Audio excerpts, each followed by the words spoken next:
Hello, how have you been? I haven't been online or talking to you for a while because work has been so busy, really busy.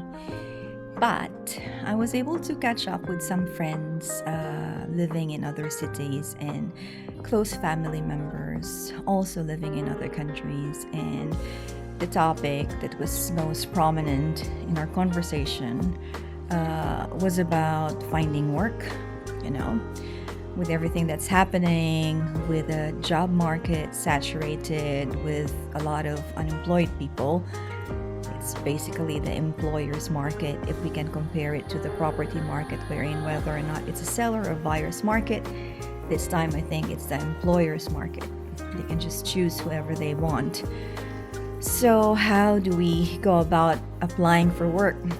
I myself I tried applying for work recently. I think I tried five. I even tried one in Finland, and it's pretty sobering to realize that looking for work is actually a full time job in itself. You really have to have the time to tweak your skills and make the skills required put into focus when applying for work, especially now that there are AI software that scan through job applications. So we really need to know how it works. And I think the best way for us to pass through the initial part of scanning applications would be to pass through AI standards, which is really using keywords based on the job requirement, putting your skills in contrast with the skills required, using or describing your position or your title in a generic way instead of a hyper specialized one where AI can easily distinguish it. Because that's the first screening. And once we've passed the first screening, then I think that's where humans will come in to sift through again the pile of applications before shortlisting.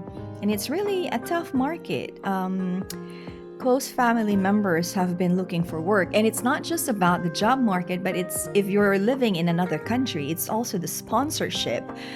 With the influx of migrants all over the world, coming from all over, going to all over, it's a pretty tight spot, and especially if one needs sponsorship. And since it's an employer's market, of course, they would want to cut and minimize the cost of relocation or sponsoring somebody, regardless of how exceptional the skills are, and just look for somebody who can actually be in that country on their own. So it's really a tough one, but at the same time, if you analyze it, you could also be missing on a lot of highly skilled workers because of that kind of approach. But, the bottom line for companies also is to save time and money. And of course, if the companies have stakeholders, like if they're listed in the stock market, then they would be answerable to the stockholders. So that's understandable on a business perspective. Another point that I was talking with a friend, which is pretty sobering, is you hit a certain age when you start to really be thinking about your retirement. I'm very open with my age, and in about 8 years, I'll be hitting the retirement age. And it is time to really think about what I need to do, what me and my husband need to do in terms of saving enough and ensuring that we are financially stable when we retire. Or is there still such a thing as retirement? In this day and age, maybe it's better for us just to keep working while we can, while we are compass mentis, when our minds are still sharp, to just really use our skills into doing something. Well, at least for me, that's what I can envision myself doing. Technically retired, but really not retiring because I have a lot of things I want to do, especially with my personal development business, Zammtopia. I It is my calling to still help a lot of people to really find harmony of mind and spirit. So that would continue beyond retirement.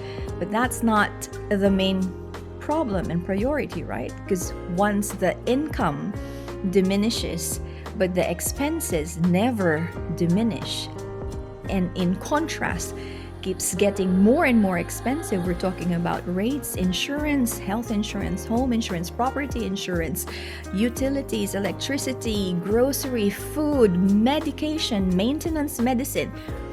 I can go on and on and on, and it's really sobering. So if some of you are young and watching this, I tell you, you have the advantage and the leverage of youth. So make the most of it. Don't waste it. Start young. Save a lot. Start young. Be mindful of your spending, because one day it's not going to be the same. And that's all I want to share with you this week. Until next time.